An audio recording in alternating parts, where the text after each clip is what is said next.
I want to sort of respond to what I see as like the somewhat implicit, somewhat explicit, like marching orders. Not from any person in particular, but kind of from everyone of what you are supposed to do coming out of this. So it comes in different levels. So one of the more, I don't know, more ridiculous and laughable levels is this. You can see this front page to an article in The Spectator.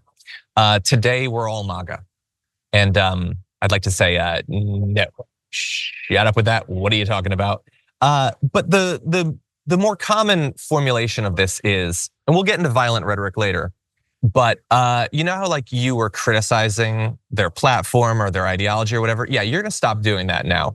And to that, I would like to politely or impolitely say, go F yourself. That's not gonna happen. No deranged conservative 20-year-old gets to decide what I focus on during a presidential election. But I wanna give you examples of how this is coming across. So potential VP pick, maybe even tonight, JD Vance says, the central premise of the Biden campaign is that President Donald Trump is an authoritarian fascist who must be stopped at all costs. Is that the central plank of his campaign? Perhaps, I don't know.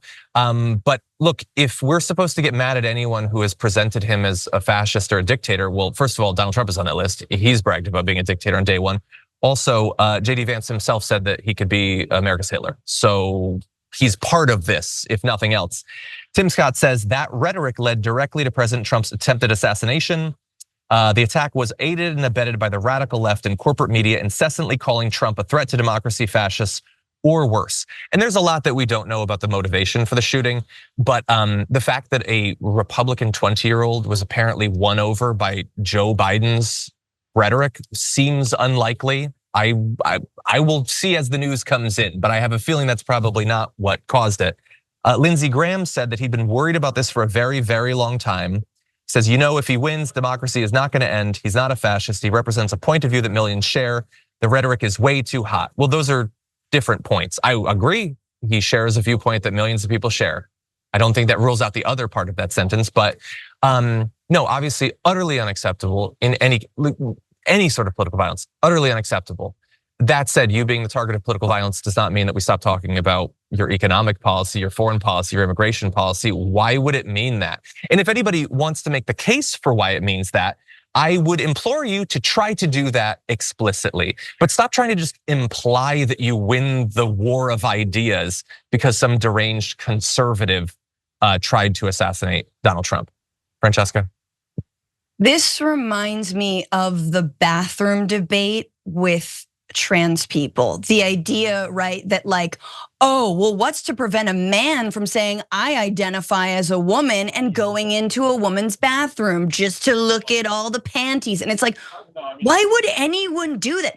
Oh, you would do that. That's why you're saying it, is because that's what you would do, because that's how deranged you are. And it's the similar,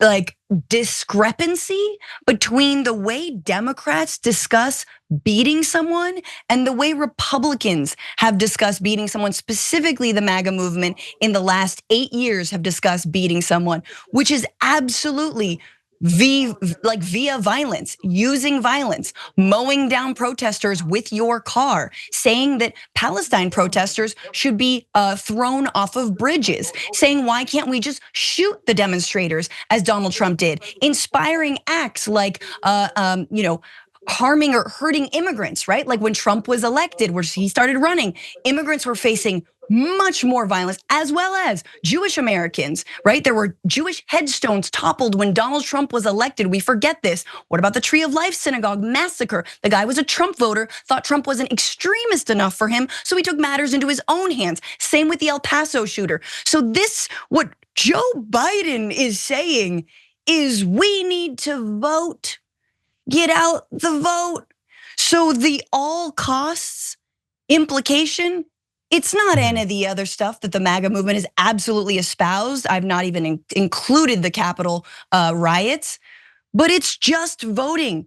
People are trying to like bring up old tweets where I was like, we can get rid of baby Hitler on November 6th. This was a couple years ago, and it's like, I'm talking about voting, y'all. That's the danger. Yes. No one is talking about being armed. John, last I checked, our side didn't celebrate a 17-year-old kid who shot and killed 2 people. 100%. Or like, I'm sorry, whether or not whether or not you think it was self-defense, we didn't lift that guy up on our shoulders and say, we need more of this vigilantism.